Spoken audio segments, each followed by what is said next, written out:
boss, right? Somebody that you report to, somebody that you work for or with, right? Every day? Yeah? Yeah?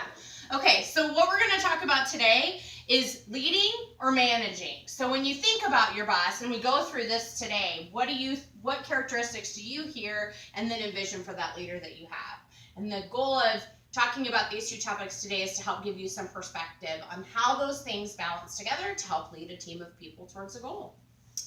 So first up, we're going to talk about leadership. And when I say leadership, right, there are people and or projects and or things that pop into your mind that you think of that are synonymous with leadership. Presidents, people who lead a company, CEOs, founders. These are people that we naturally associate with leadership, right? So one of the things that in my research and going through this activity, because leadership can kind of seem like it's self-explanatory, right? That you just know what's going to make a great leader. Because we're going to talk about management, we're going to give it some more perspective than that. So Dr. Ali Alaganti, who has a doctorate in leadership and a master of professional leadership, in 2014 went through and wrote a research article and went through hundreds of thousands of different articles on leadership and management and made multiple graphs that over these different articles over the years, which characteristics were synonymous with leadership and which ones were synonymous with management. Overall, when you go down the category of leadership, you're going to notice they make a connection with people. They find a way to figure out what about each individual person is going to motivate and develop them to move them towards that common goal. Another characteristic that you're going to hear about with leaders is that they are willing to support you in getting to that goal. Not saying this is the goal you need to get to and go do it, but how do we do it together? A partnership and a collaboration to be able to get to that space. When we talk about management, it's a little bit different because you can have management without having leadership. So management is a title. It's the person that you report to. Whether they are a leader or not, they may be your manager.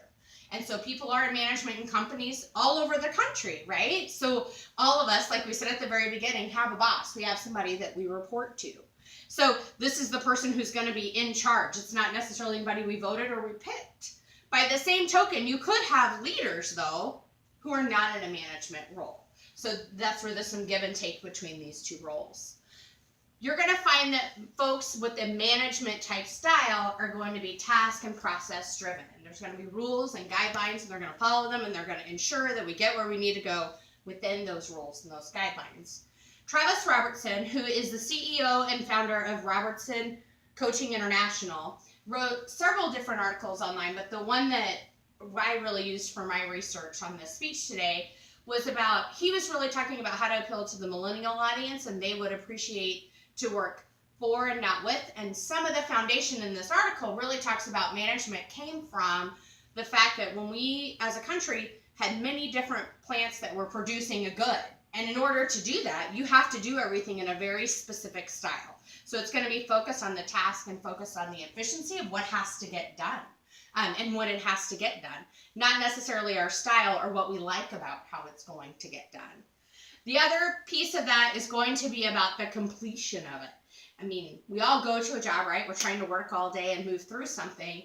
But you could find on any given moment that leaders may start a lot of things, and if they're not focused on those managerial skills, those things won't complete. When these two things come together, you want to be able to see influence to help move and develop a team to go where they need to go. All managers of metrics have an opportunity to become leaders of people. This quote is from Simon Sinek. He's an author and a motivational speaker, and in 2017 had his book published, Leaders Eat Last. This quote is directly from that book and really speaks to how, especially for myself, I've been in a call center over 15 years at this point, and we are measured by all the things that we produce. But how do I help inspire and motivate people to hit those things that we need to produce every day, which in my case is customer interactions? Joining the team to get the work done. Leadership isn't sitting in an air-conditioned office with your feet propped up. This quote is from Kristen Hadid, who's the CEO and founder of Student Made, and she wrote a book, Permission to Screw Up. And these are all stories of how she figured out how to lead a team of people. In her very first job, she had this large group of folks, probably about 75 people who are going to go clean an office building. She went to the air-conditioned main office and sat there to read her Cosmopolitan magazine while all of her folks that were out there cleaning are in an unair-conditioned, hot, filthy, nasty building cleaning. And after a couple hours in, they'd had enough and walked out. 45 people walked out on her, 2/3 of her workforce all at once.